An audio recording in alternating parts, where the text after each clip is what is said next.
Gratuitement. Waouh. Ça veut dire que le téléphone, même dans les vitrines, là, c'est plus cher que nous. Est-ce que quelqu'un comprend cette parole? Le Dieu que nous servons, il connaît le spirituel plus que nous. Dieu connaît ce qui se passe dans le côté spirituel, que nous, on ne peut pas voir. Mais lui seul connaît. Voilà pourquoi il dit, nous avons été vendus gratuitement. Continuons.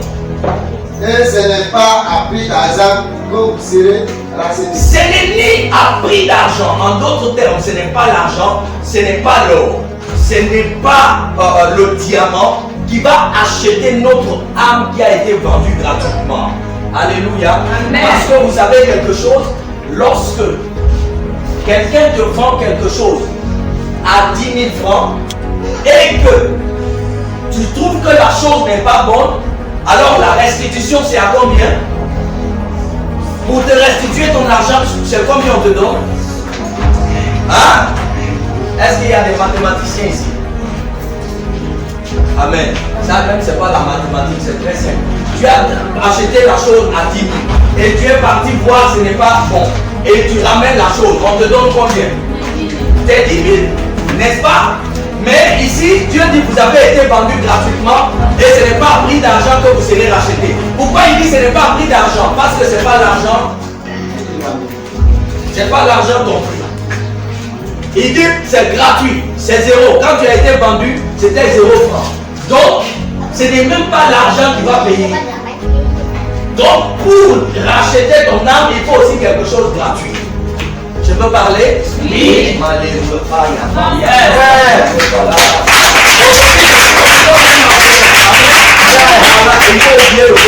Bon, je suis prophète mais enseignant aujourd'hui. Amen, amen.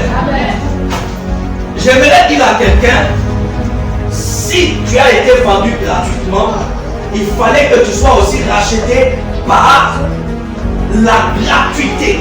Pourquoi? Parce que c'est dans la gratuité que tu as été vendu. Et également, c'est dans la gratuité que tu dois être racheté. J'ai donné un exemple. Tu as acheté ton téléphone à 10 000 francs et tu reviens à la maison, le téléphone n'est pas bon. Tu retournes au propriétaire, il ne va pas te remettre 5 000. Ce n'est pas ça la convention. Il ne te donnera non plus 15 000. Ce n'est pas la convention. Il ne va pas te donner ni le surplus, ni le moins. Il te donnera justement ce que tu lui avais donné en soi, tes 10 000. Des 10 000. Maintenant, la Bible dit nous on a été vendus gratuitement, on doit être racheté également, non pas prix d'argent. Maintenant, s'il n'y a pas d'argent, c'est que c'est quoi? C'est gratuit. C'est gratuitement qu'on doit être racheté parce qu'on a été vendu gratuitement. Est-ce que tu as payé 1 franc à Jésus pour qu'il meure à la croix? Il est écrit dans la Bible, vous avez reçu gratuitement, donné gratuitement. Qu'est-ce que tu as reçu gratuitement? La grâce. Parce que Jésus est mort gratuitement pour toi à la croix, n'est-ce pas? Pourtant, de l'autre côté, on dit qu'il a été vendu gratuitement. Et ce n'est pas l'argent, ni l'or, parce que ce n'est pas ça le prix de convention. Le prix de convention, c'est la gratuité. Et Jésus dit, je suis dans l'esprit. Le monde des esprits, ce n'est pas la même chose que les hommes. Et Jésus descend, lui, il meurt gratuitement aussi pour toi. Il dit au diable, tu lui as vendu gratuitement, je l'achète gratuitement.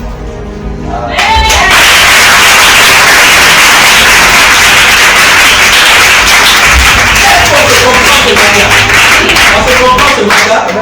Donc c'est par la gratuité que tu as été vendu et c'est par la gratuité que tu as acheté. Maintenant, ça c'était une parenthèse, mais j'aimerais te dire pourquoi est-ce que Dieu dit cela. Parce que tout simplement Dieu veut que tu sois un intercesseur. Et je vous ai déjà expliqué ce que veut dire intercesseur. Intercesseur veut dire justement un intermédiaire, quelqu'un qui s'interpose. Quelqu'un qui s'interpose, bien. Quelqu'un qui s'interpose rapidement. Les deux là se sont attrapés et ils veulent se battre, n'est-ce pas? Ils sont dans le corps à corps.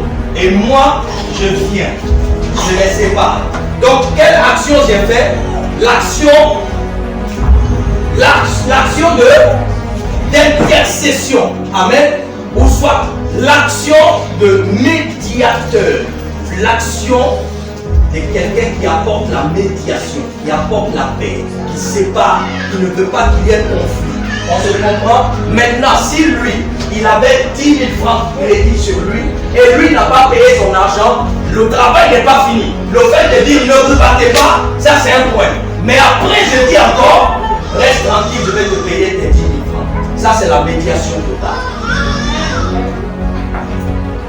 Voilà pourquoi moi, je ne peux pas aller voir quelqu'un en prison si je n'ai rien. Parce que si on l'a mis en prison à cause de l'argent, si j'arrive là-bas, je dois mettre maintenant la médiation. Il ne s'agit pas de dire je suis son pasteur.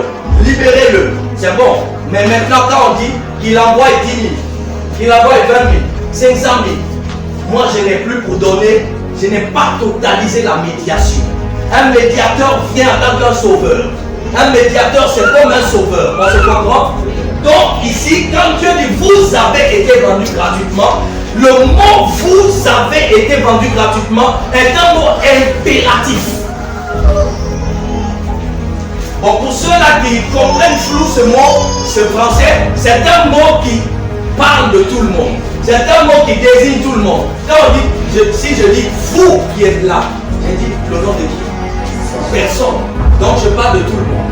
N'est-ce pas? Donc vous avez été vendu, toi, y compris ton père, ta mère, tes frères, tes soeurs, ton mari, ta femme, tes enfants et même vos aïeux, vos arrière-enfants sont vendus gratuitement. Pourquoi Dieu prend son temps pour t'informer cela? Parce que Dieu veut que ton cœur soit enflammé quelque part pour pratiquer ce qu'on appelle la médiation. Dieu ne forme jamais quelqu'un s'il sait que tu ne peux rien faire. Alléluia. Amen. On ne peut pas voir un bébé devant une gendarmerie et on dit au bébé, ta mère est là parce qu'elle a 50 000 à payer. Le bébé la connaît quoi? Le bébé peut payer quoi? Non, on peut dire à quelqu'un qui est capable de payer. Si Dieu te dit que toi et ta famille vous êtes vendus gratuitement, c'est parce que Dieu sait que tu es capable de payer le prix. Amen.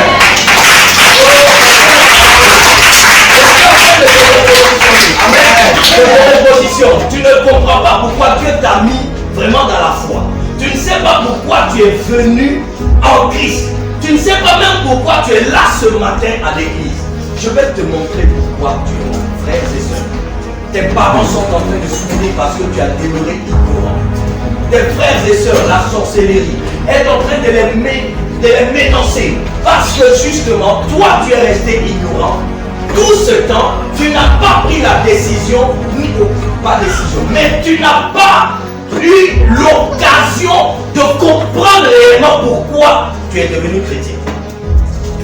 Dans une telle famille charlatante où tout le monde n'adore que le diable, on a même l'eau spéciale où on va adorer. On a les bois, les montagnes où on adore. Et bizarrement, c'est dans cette famille que Dieu fait sortir un pasteur comme moi. Hein? Ce n'est pas au hasard. Parce que Dieu a vu que ma famille est vendue gratuitement. Et qu'un fils parmi eux peut racheter. En fait, quand il est venu, il a vu mon père. Il a vu mes frères et ses sœurs. Il a vu mes cousins et cousines. Ce n'est ni la taille, ni la forme. Mais c'est juste David qui est choisi. Peu importe l'âge et la taille.